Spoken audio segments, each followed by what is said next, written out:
L'Atmoflow est une solution efficace pour aspirer les fumées de soudage directement à la source et ainsi protéger vos soudeurs et d'autres opérateurs dans vos ateliers.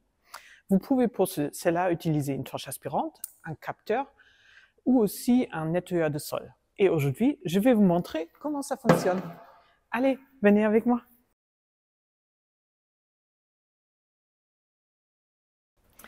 Le groupe Atmoflow permet d'aspirer les fumées de soudage de façon sécurisée. Et ça, jusqu'à 99% des particules. Il est certifié selon la norme 21904 et a obtenu le certificat W3. Vous avez la possibilité de l'utiliser avec deux niveaux de filtration. Le premier ici, c'est un filtre de classe M.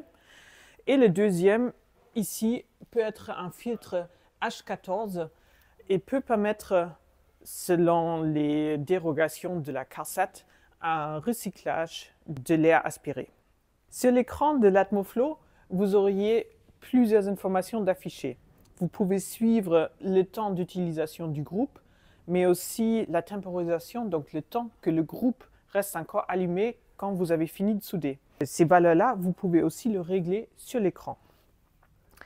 Après, en standard, le groupe est livré avec une poignée télescopique et comme ça, vous pouvez bouger le groupe.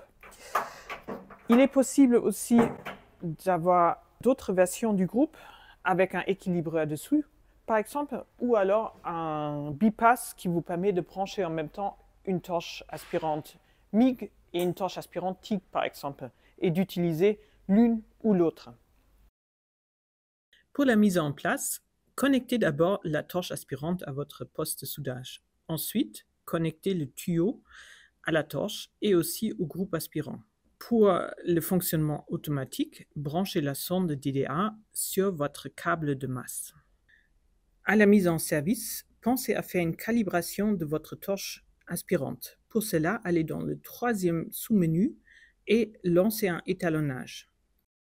Vous pouvez étalonner deux outils différents, par exemple deux torches différentes.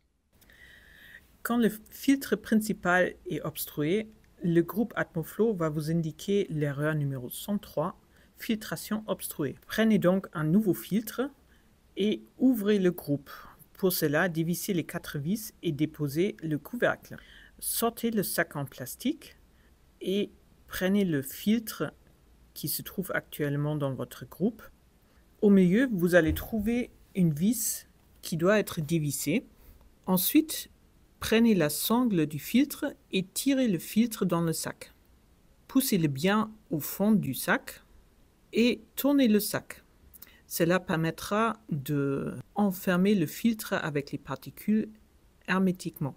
Ensuite, retirez le cercle et déposez le filtre. Placez le nouveau filtre dans l'Atmoflow. Fixez-le à l'aide de la vis. Serrez la vis bien au fond. Elle garantit l'étanchéité du filtre. Placez ensuite le sac en plastique sur le rebord et fixez-le à l'aide du cercle.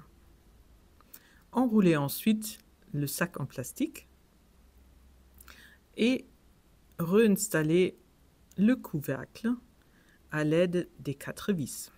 Il faudra vider votre Atmoflow de façon régulière.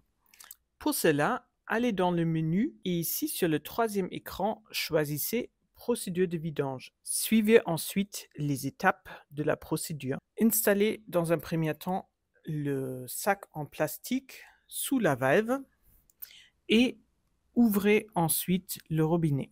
Appuyez sur le nettoyage et quand il y aura plus de particules qui tombent de votre groupe Atmoflow, refermez la vanne de vidange. Retirez ensuite le sac en plastique de son attache et réinstallez l'attache sur le groupe Atmoflow. Veillez à bien refermer le sac et déposez-les avec vos déchets. Vous l'auriez compris, l'Atmoflow vous permet d'utiliser des torches aspirantes, des capteurs laminaires et des nettoyeurs de sol sans jamais être en contact avec les particules. Et c'est comme ça que vous allez pouvoir protéger vos soudeurs et d'autres opérateurs de façon optimale.